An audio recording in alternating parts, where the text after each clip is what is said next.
To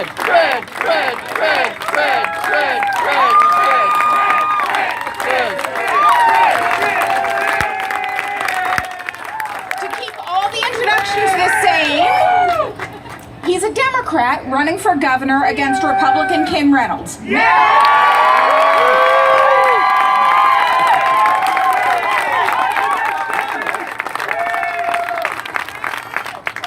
afternoon, everybody. Thank you for being here. Thank you! As she said, my name is Fred Hubbell, lifelong progressive Democrat, fifth generation Iowan, running for governor of Iowa.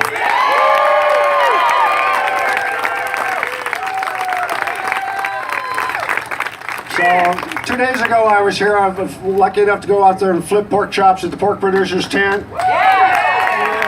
Had one of my favorite fair foods, pork chop on a stick. So I hope you're all getting a chance to get your favorite fair food. There's a guy there who's got his going. Smart guy. So first of all, I want to thank you all for being here, and I want to thank my running mate Rita Hart.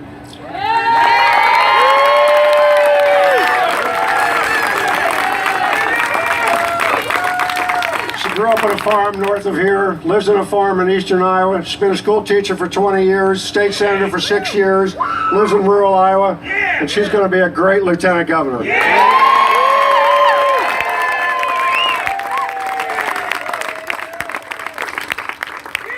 Charlotte Hubbell, my wife of almost 42 years over here.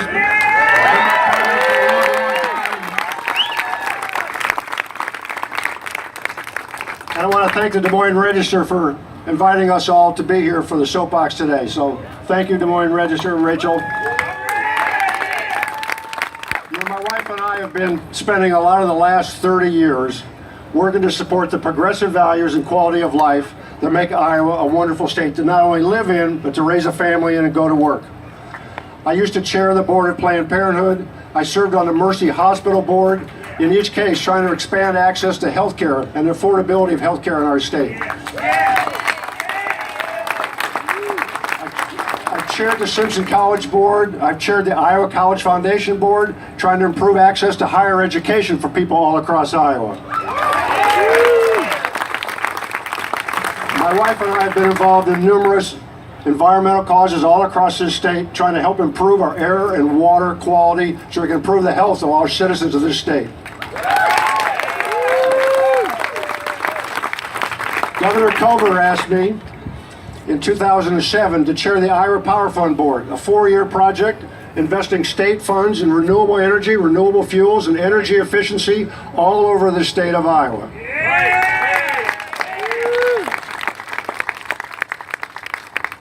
But you know, last year, 2017, we all watched the fiscal mismanagement and the misguided priorities of this Republican governor and the legislature be virtually running our state into the ground. You know, they defunded Planned Parenthood. That's right.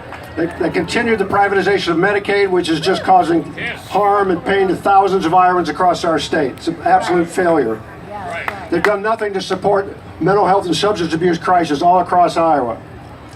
They've underfunded education 6 years in a row. They've reduced funding to community colleges and our region schools, actually reduced it 3 years in a row. And they stripped collective bargaining rights from working families all across our state. But they've continued to fully prioritize and fund what I call wasteful tax giveaways. That's right. So the combination of all those cuts and the funding going the wrong direction with the wrong priority is causing a lot of harm and suffering all across our state. So last year, at the end of last year's legislative session, Governor Reynolds said many times that was the best legislative session she's ever seen. So much for My wife and I looked at each other and we said, that's pretty scary, because we thought it was the worst legislative session we'd ever seen in our state. And that was a tipping point for me to decide to run for governor of our state.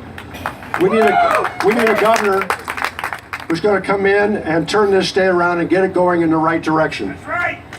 But in order to do that, we need somebody who's got the skills and the experience to fix this budget mess and put in place the right priorities to support people.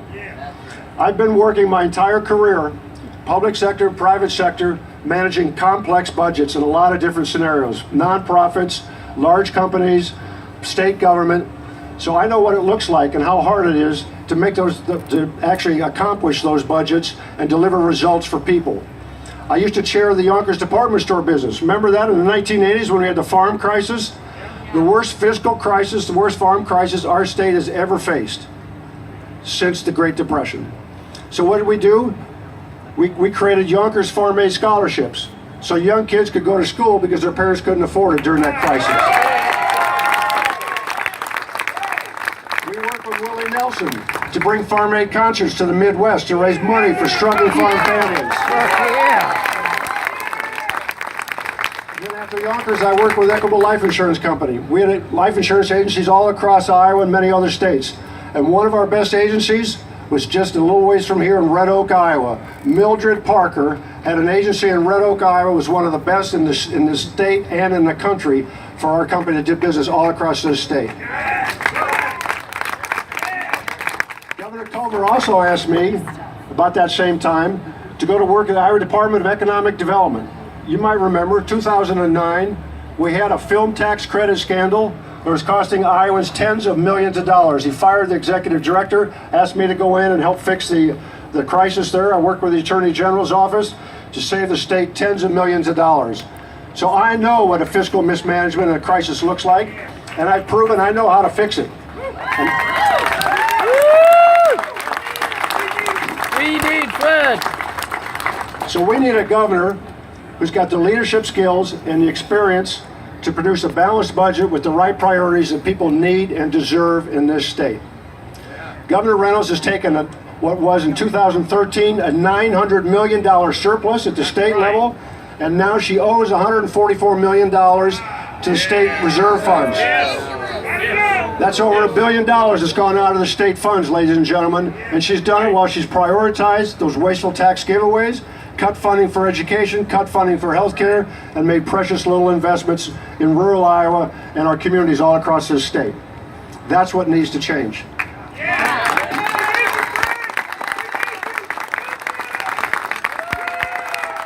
how are we going to do this? How are we going to turn this state around? It starts with having the right values. The first value, which I think is very important, is in my entire career, public and private sector, nonprofit work, what I have focused on is trying to identify what unites people rather than what divides them. That doesn't mean that you sacrifice your core progressive values, but there's always things you agree on with people.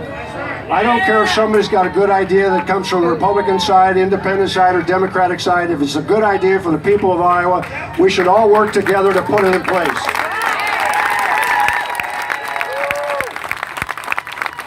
We also need a governor who's going to put people first in our state again. You know, this administration has turned its back on everyday Iowans. So let's talk about these tariffs and the trade war. We need a governor who's going to stand up for Iowans, not stand up for who's in Washington, D.C. When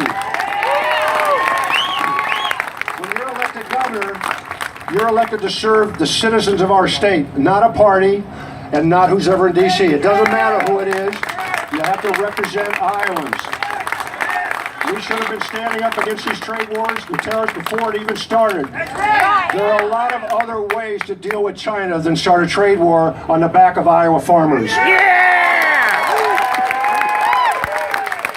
farmers don't want a handout. Iowa farmers want good, open markets so they can supply their products, which are going to do extremely well if the markets are open and fair. That's what we need. We need a governor who's going to stand up for Iowans and protect the interests of agriculture, our farming community, rural Iowa, and our farmers as a first obligation.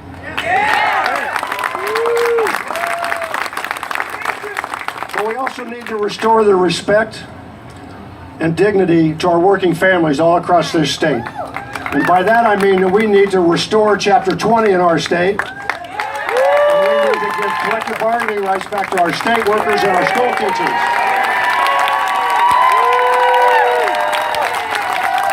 And we need to reverse those very harmful changes that were not necessary that were made to our workers' compensation law so that workers who are injured in the job get fair compensation again.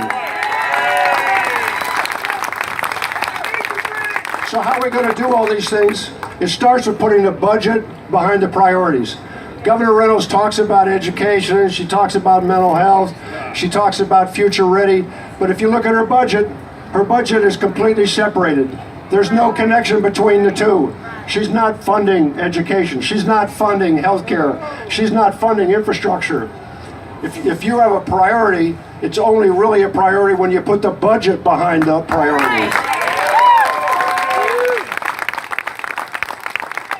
So our budget is going to be focused on three key things: putting people first with higher incomes, better access to education, and better access to health care.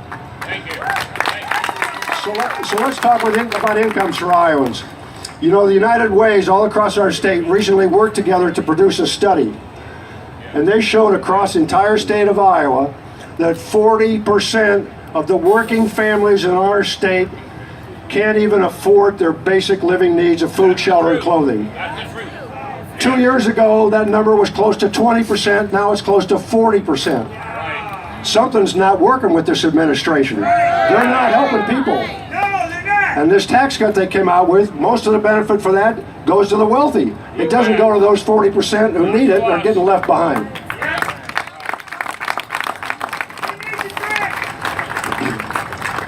And then if you look at what's going on with our infrastructure, we need to invest in education and healthcare, high-speed internet, and affordable housing all across this state. Because we're not making those investments. That's how we can get our communities growing. That's how we can actually raise wages, because we're going to have a higher, better trained, better educated, more healthy citizens to go to work. We also need to raise that minimum wage at the state level. And then we need to change what they did and make it easier and make it allowable for local communities to raise their minimum wage higher if they want to. Local communities know more about what makes sense in their community than everybody sitting in this Capitol right here. Let's have more local control. The second key priority is education. We need to make sure that every Iowan has access to quality, lifelong learning, and we need to aspire to be one of the best states in the country for education like we used to be. It starts with making pre-K for 4-year-olds available all across the state all day long. So we help those young families who can't afford daycare for that extra half a day. And let's fully fund our K-12 public schools again. Teachers have more and more demands placed on them and fewer resources. We all know how that works. Their jobs get tougher and their jobs become less attractive. They don't have collective bargaining rights, so fewer and fewer people want to be teachers in our state again. That's the wrong direction. We need to make that profession attractive again by restoring those collective bargaining rights and investing in our schools.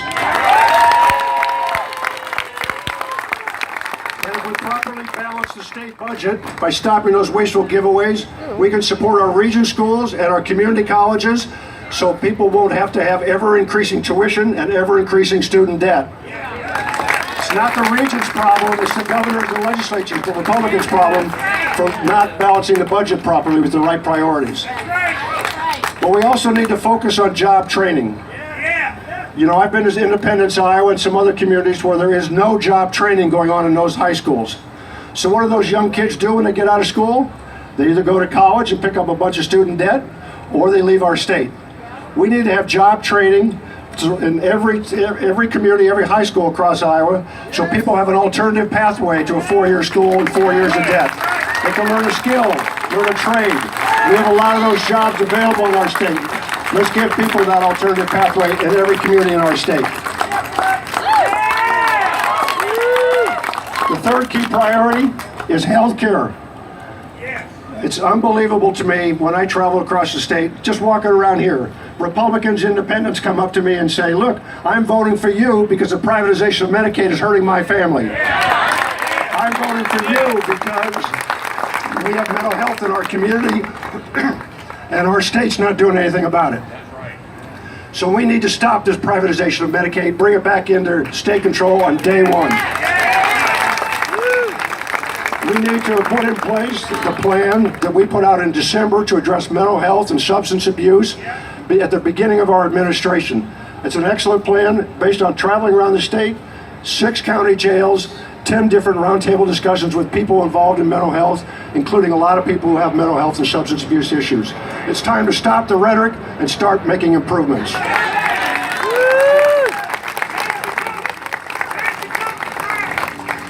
And we need to restore funding to Planned Parenthood so those 15,000 Iowans can have access to the doctors of their choice.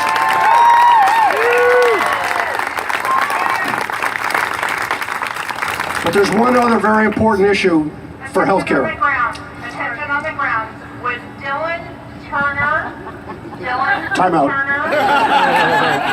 closest police officer or information booth? Dylan Turner, meet with the closest police officer or information booth. Thank you. All right, so that other issue for healthcare is air and water quality. You know, a lot of people don't realize it, but we're losing 5 tons of topsoil per acre per year in our state. If that continues, pretty soon there's not going to be a heck of a lot of topsoil left in Iowa. So we've got to work harder to preserve that topsoil and improve the organic content. We also need to protect our water quality. Water and our land are 2 of the best assets that we have in our state. It's not an urban-rural issue. It's not an us-them. This is an Iowa issue. We've known about this issue, both issues, for a long time. We need to work together to have permanent, long-term solutions to address this topsoil issue as well as our water quality. And I want to be the leader on that. So I hope you've got the message. Our campaign is about investing in people again. We want to stop all these reductions in jobs, reductions in the numbers of employees working for our state, reduction in benefits, reduction in services, and start investing in our people. Our people are our biggest and best asset in Iowa. If we invest in our people, we invest in our communities, and if we work together, we can get Iowa growing the right way. And more communities and more people will benefit. So thank you all for being here. We'd love to get your support in the November election.